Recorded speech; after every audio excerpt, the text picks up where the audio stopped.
hear me okay? Hi, Perfect. welcome back to Conversations on a Bench. I'm Kim Cook. I'm the president here at Bread of Life Mission, and everybody that drives by is like, "Hey, I'm on camera," so they're all looking. It's been fun. It's been an active night down here for sure. I'm going to be sitting on this bench for the next, until noon tomorrow, and just talking about homeless issues. So I am here right now with Ellyse Bracken. She's with Bridges Pacific Northwest Alternative Peers Group. Wow, you That got is a that. Yep, mouthful. it is. Yeah. Just bridges for short Yeah, works. right? Can you guys hear her okay, or does she need that closer? Okay. Elise, tell me what you do and what is Bridges? Yes, so Bridges is an alternative peer group, which is a very established model that supports high school age kids in early sobriety. And so the way that our program here in Seattle works is that we have a recovery high school, if you're not familiar, I in didn't Seattle. know. It's a branch of Seattle Public Alternative Schools. And essentially, what we do is we facilitate safe, sober space for these young people to come after school, build community, and really reimagine what's possible for them now that they are changing the trajectory of their lives. And then we also have a Mm, really important family component that supports the parents and guardians and siblings and loved ones of these young people, and help them build their own community together. I love that. Yeah, it's awesome. Yeah, I had no idea that there was a recovery high school. Most people don't. Oh, Most people don't. I toured one in New Jersey once, and I loved their Yes. model. Yeah. Yeah, yeah. So we just met. Two Amy, seconds ago. Yeah. yes, Amy hooked us up, and she just walked in. So I love doing these conversations where I'm just learning who somebody is Yeah, and just yeah. meeting them. So, how did you get into this work? Let's see. So I got pushed into nonprofit work probably about 4 years ago now. Mm-hmm. A dear, dear friend of mine and a very close mentor, Ellie Pershing, who is actually with Housing Connector now, really encouraged me to make the leap. And I had been working in the sober living field before that. And I am in recovery myself. And so I've, ventured into nonprofit work, and I realized that in serving these organizations and serving these populations, I was able to serve a younger version of myself. Uh, And that was really important for me. I got mm, sober, it was 6 years in May. Before that, I was, homeless, opiate addicted, fentanyl, tons mm, of overdoses, multiple stints in incarceration, and I find so much value and purpose in serving myself at a younger stage in mm, life, right? I mm-hmm, was with Uplift Northwest previously, and they're doing a ton of work in connecting underserved and underprivileged mm-hmm, populations with employment opportunities, and that was also something I needed at another stage in mm-hmm. life. And so, yeah, it's very much about giving back to the younger versions of myself. That's beautiful. It really Yeah. is. There's so many directions I could go. Yeah. What do you wish that people knew about, like, where you came out Mm. of, and how, like, we have so much judgment, right? Yes. And people think that, well, you don't come back from fentanyl, and Yep. and all of that. Like, just what are some things that you wish people knew? I I think I was actually having a conversation with somebody about this earlier. The bias that is so ingrained in every single one of us, Mm, right? Myself included. I have been unhoused. I have been addicted. I've been incarcerated. I've been in every situation that the world would judge me or put me down for. mm-hmm. And I still have bias. We all do. And even though I'm aware of it, even though I'm like feel like I'm constantly working against it, we all inherently have that within us. It's Mm-hmm. just part of the human experience, at least from my perspective. And acknowledging that and understanding that allows at least me to serve better, serve my community better. Um, And I think if more people had that reflective moment, there would be a greater impact in the st- societal systems that Mm-hmm. are really truly impossible to navigate most of the Yeah. time. So, Yeah. That is so true. We all have a lens that we look through, and we just don't even realize it's just inherent yes. to our upbringing and our experiences and our values. And just if we could learn that just because we think this way doesn't mean everybody does. Yes. And I'm finding that it's important not just to hear why somebody, or like what somebody believes, Mm-hmm. let's say when it comes to political things or Yep. something, but why do you believe that? Yeah. And I think if we can understand the why, we're going to get closer to understanding that we all kind of want the same thing, we just have different ways of getting there. Yeah. Yeah, and just Definitely. having those conversations Yes. and being willing to change our lenses, Yes. put on a different pair of glasses. Yeah, yeah. Mm-hmm. It's very, very important. The Mm-hmm. perspective. I'm a big believer in the fact that I don't really know very much. The more I know, the more I know I don't know. Exactly, Yes. exactly, right? And it has been so important for me professionally and just in like everyday life to get other people's perspectives. Yeah. Cause man, I have one lens and one lane and my experience, and that's it. And that doesn't really always serve and hold true in Mm-hmm. certain situations. Yeah, exactly. Yeah. Yeah. Um, what when you were going through your addiction struggles and Yeah. all of that, what were some things that were in the system and in our culture that were really not helpful? And what were some things that were very helpful to you? So, I mean, not helpful. I'm almost everything. I mean, really, truly. I would say that my experience being incarcerated as much as I was, Mm-hmm. but never really being given any option for change Mm. in that system, right? Going to jail for 30, 60, 90 days. How And then old were you? I the first time I was arrested, I was 19, and I went into the Department of Corrections that time, straight to Mm. prison. They said, "Nope, we're gonna lock you up." Wow.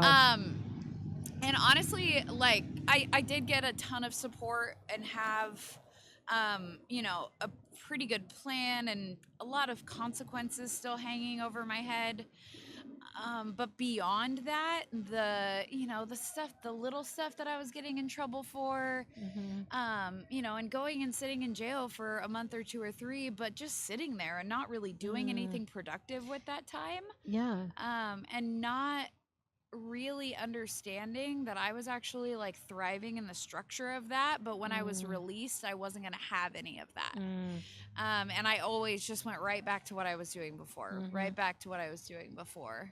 I would, put together some days sober. I'd go back home and live with my family, but it wouldn't take me long because I hadn't really fixed anything. Right. You just went back in the ruts. Exactly. Right. Yeah. Yeah. Yeah. Yeah. I tell our staff that if we don't help them fill in the ruts Yes. and find the things that cause them to go to addiction in the first place, Yep. and help them heal that, they're going to be right back.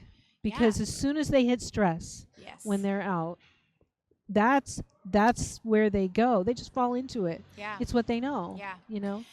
And the things that worked for me, honestly, it very much had more to do in my perspective with like the relational disconnect that I had from my family and my friends after being on the run and being just so off the rails for so long. The last time I got arrested was in April of 2019. And I am also so grateful for that moment. Yeah. So grateful for that moment. So what was different that time? I mean, I was just so burnt, so so run down, so tired. My body was just hanging on by a thread. Um, I had this was like right when fentanyl was getting really big. I had overdosed a bunch in like very, very quick succession. And I was definitely teetering on the edge. And I remember when I got arrested and when I got put into the back of the cop car the last time, and knowing how much how many warrants I had out and how much stuff I was gonna have to deal with now that I was arrested, I was relieved. Mm-hmm. I was so relieved, and I spent 10 months incarcerated that time, which was enough time for me to get some mental health treatment, get diagnosed and understand some things that were happening within me outside of my addiction that I really needed help with, things that were driving me to drink and to do drugs. And then I made the decision to move into sober living upon release, and that to me was the catalyst. I did two things when I got out. I moved into clean and sober housing with Weld here in Seattle, which I had never lived in Seattle before. I have always been down south, like South King County, Pierce County.